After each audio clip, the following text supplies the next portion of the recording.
Formal nang umupo sa pwesto si Congressman Faustino Bojidy III bilang bagong House Speaker kapalit ni Representative Martin Romualdez na nagbitiw sa gitna ng mga kontrobersiya sa mababang kapulungan kabilang ang umano'y anomalya sa flood control projects at issue ng budget insertions.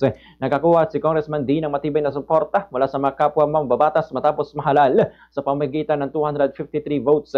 Ayon kay House Deputy Speaker at National Unity Party o NUP Chair Ronaldo Puno, matagal nang pinag-iisipan Romualdez ang pagbibitiw sa mga serye ng pagpupulong kasama ang mga party leaders. Madalas umano nitong ipahayag ang kagustuhang iwan ng pwesto upang maprotektahan ang reputasyon ng Kamara. Bagamat iminungkay ng ilan na pansamantalang mag-leave of absence na lamang siya, nanindigan ng dating Speaker sa kanyang desisyon.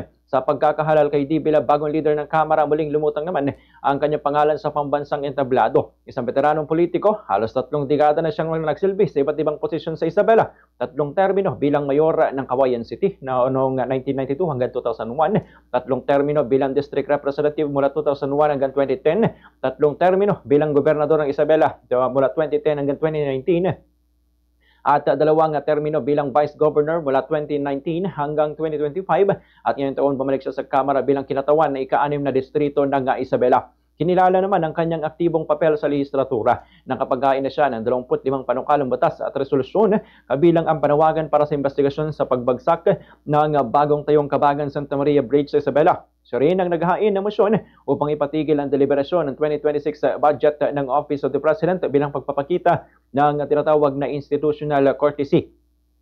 Si Kong Boji ay tumakbo sa ilalim ng Partido Federal ng Pilipinas o PFP na pinamumunuan naman ni Pangulong Ferdinand Marcos Jr. at ang kanyang malapit na kaugnayan sa partido kasama ng kanyang malawak na karanasan sa lokal na pamahalaan ang nakikitang magiging pundasyon naman ng kanyang pamumuno. Sa gitna ng mga isyung nag-ugat sa pagbibitiw ni Romualdez, nakatuon ngayon ng publiko kung paano pamunuan ni Congressman Bojidy ang mababang kapulungan at kung paano niya ibabalik ang kredibilidad ng institusyon. Mula sa isang makapangyarihang political dynasty sa Isabela, ngayon ay nasa sentro na siya ng pambansang politika bilang bagong House Speaker. Pakinggan natin ang bahagi ng inaugural speech ni Congressman Faustino Bojidy III bilang bagong House Speaker ng Kamara.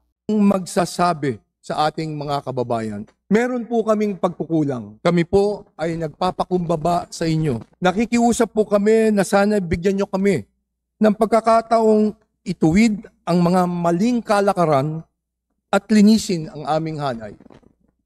Nakikiusap po kami na magbigyan niyo pa kami ng tsansang makuha muli ang inyo pong tiwala. Ako po ay kaisa ng ating mahal na Pangulo sa kanyang layunin na linisin ang pamahalaan upang tayo ay bumangon muli. Under my leadership, this House will change. I will not defend the guilty and I will not shield the corrupt. Gaya ng paninindigan ng ating Pangulo, no rank, no ally, no office will be spared from accountability. We must strengthen the Oversight Committee and fully cooperate with the Independent Commission of Infrastructure. Our duty is not to protect each other. Our duty is to protect the Filipino people.